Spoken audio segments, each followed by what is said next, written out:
Good morning students. आज मैं आप लोगों को आपके हिंदी का 5 चैप्टर पढ़ाने जा रही हूँ। आप लोगों का जो 4th चैप्टर था हल्दी के लिए, वो मैंने पढ़ा दिया था। हल्दी के बारे में था, वो कंप्लीट भी, उसके एक्सरसाइज भी हमारे कंप्लीट हो गए थे।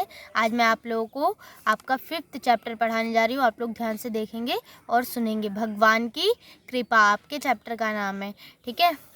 मैं स्टार्ट कर रही हूँ, पहले आपको पढ़ाती हूँ, फिर मैं आपको एक एक पैराग्राफ समझाऊंगी। किसी समय में एक राजा राज करता था। उसका मंत्री भगवान का बड़ा भक्त था। अगर कोई घटना या दुर्घटना होती तो उसे वह भगवान की इच्छा मानकर सहर्ष स्वीकार कर लेता था। वह कभी भी क्रोध या पश्चाताप नहीं करता था। हमेशा यह कहता कि भगवान की बड़ी कृपा हो गई। जो राजा था वो भगवान पे बहुत ही विश्वास करता था। उसके जीवन में कोई भी घटना होती थी उसको वो भगवान की इच्छा समझकर स्वीकार कर लेता था।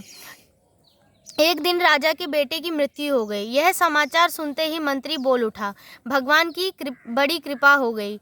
यह बात राजा को बुरी लगी, पर वह चुप रहा।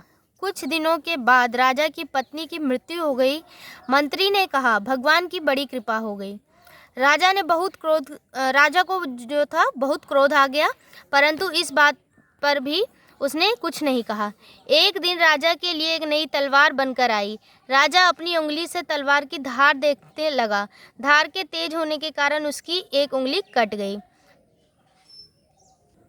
जो वो मंत्री था, भगवान के ऊपर बहुत ज़्यादा विश्वास करता था, तो वो हर बात पे बोल देता था भगवान की बड़ी कृपा हो गई। तो जब वो राजा का बेटा मर गया, राजा की पत्नी मर गई, तब भी उसने यही जवाब दिया कि भगवान की बड़ी कृपा होगी। एक दिन राजा जब अपनी तलवार मंगवाया, नई तलवार, तो उसे चेक कर रहा था, तो उसके ऊपर उंगली की धार चेक कर रहा था उसको, तो उसकी उंगली की धार से उसकी क्या हुई, उंगली कट गई। तो भी मंत्री ने क्या कहा, भगवान की बड़ी कृपा हो गई। धार के तेज होने के कारण उसकी एक उंगली कट गई। मंत्री के मंत्री पास ही खड़ा था। वह बोला, भगवान की बड़ी कृपा हो गई। अब राजा के भीतर जमा हुआ क्रोध बाहर निकला और उसने तुरंत मंत्री को राज्य से बाहर निकल जाने का आदेश दिया और कहा कि मेरे राज्य में अन्न जल ग्रहण मत करना। जो मंत्री को ने ऐसे बोल दिया कि भगवान की बड़ी कृपा होगी, तो राजा ने क्या किया, राजा को गुस्सा आ गया, क्योंकि वो बार बार उसकी पत्नी मर गई, बेटा मर गया, लेकिन वो यही बात कह रहा था कि भगवान की बड़ी कृपा होगी। तो इसलिए राजा को क्रोध आ गया और क्रोध के कारण राजा ने उसे अपने राज्य से बाहर निकाल दिया और अपने राज्य का अन्न जल ग्रहण करने से भी मना कर दिया। मंत्री बोला, भगवान की बड़ी कृपा हो गई। मंत्री अपने घर पर भी नहीं गया, साथ में कोई वस्तु भी नहीं ली और राज्य के बाहर निकल गया।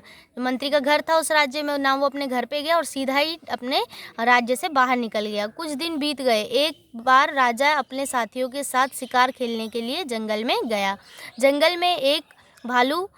एक बार राजा अपने साथियों के साथ शिकार खेलने जंगल में गया। जंगल में एक भालू का पीछा करते करते वह बहुत दूर निकल गया। वहाँ डाकुओं का दल रहा था।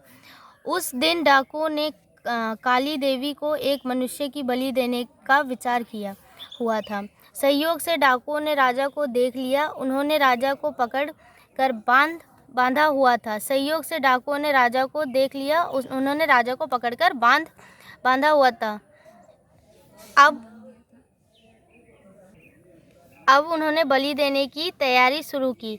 उनके पुरोहित ने राजा से पूछा, तुम्हारा बेटा जीवित है? राजा बोला, नहीं, मर गया है। पुरोहित ने कहा कि इसका तो हृदय जला हुआ है। पुरोहित ने फिर पूछा, तुम्हारी पत्नी जीवित है? राजा बोला, वह भी मर चुकी है। तो पुरोहित ने पुनः पूछा, क्या तुम्हारे शरीर के भी अब सभी अंग सही सलामत है? नहीं, मेरी एक उंगली कटी हुई है।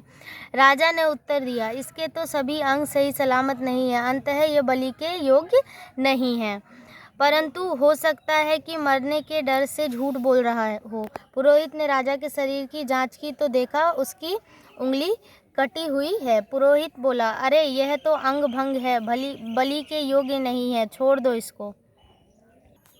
आप लोगों का पेज नंबर 29 तक कंप्लीट हो गया है।